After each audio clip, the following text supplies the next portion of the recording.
Hello folks, this is just going to be a very quick little video about a modification that you can make to Bachmann's new line of steam locomotives that, in my opinion, improves them immensely.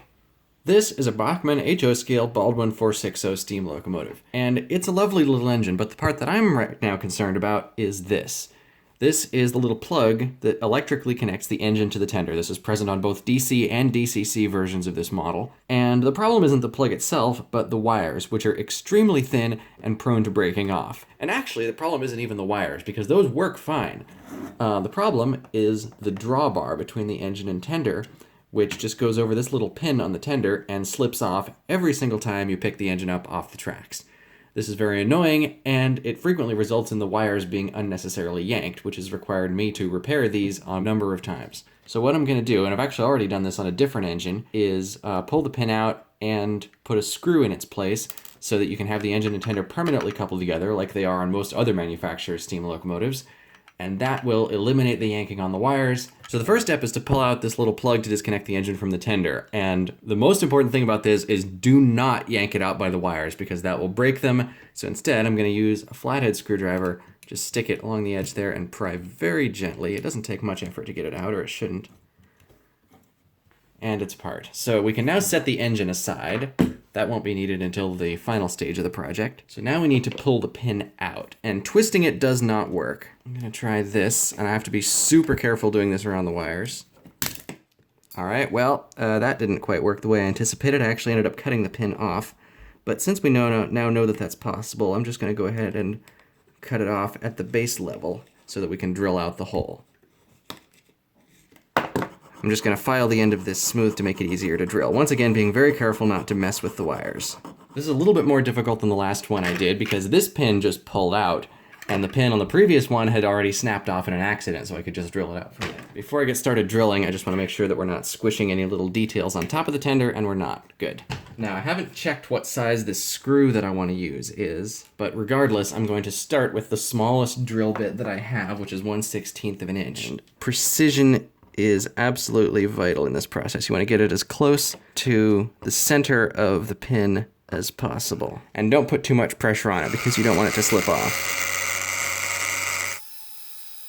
This drill bit really doesn't want to go through this metal, but it is slowly working its way through it. This is more difficult than the last one. Alright, I think I figured out why this is so difficult. It's because this tender frame is plastic while this one is metal. And this drill bit really does not like the metal. So I'm going to do this off camera. All right, so that took a very long time, and I've probably dulled this drill bit into oblivion, but the hole does go all the way through. So let's see about finding a screw that will fit in it. This is the first one that I'm going to try. Oh, that really does not want to go in, but it is fairly secure right there. So let's see if that's an appropriate height for the drawbar. We need to pass the drawbar through the wires. And actually, it's just now occurred to me that maybe we should use the closer coupled hole. All right, I'm going to use a magnetic screwdriver to make this easier.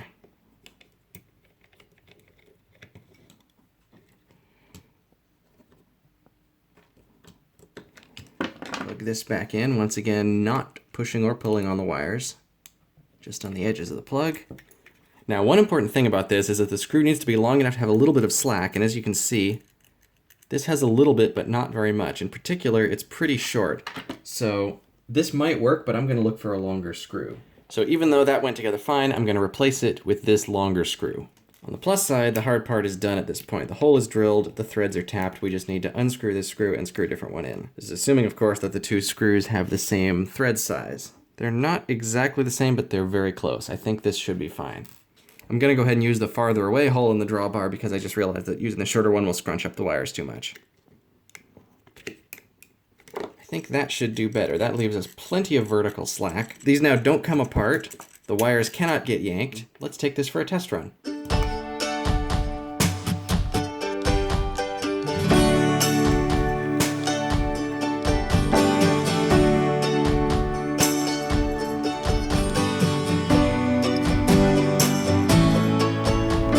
Alright folks, well that was certainly a successful experiment. It is running beautifully, and I now no longer have to worry about yanking the wires. I'm going to do this to all my locomotives eventually.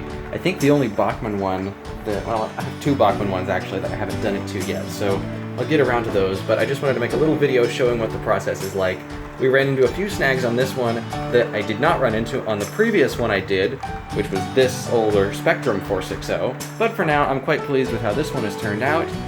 And with that said, I will see you next time. Bye.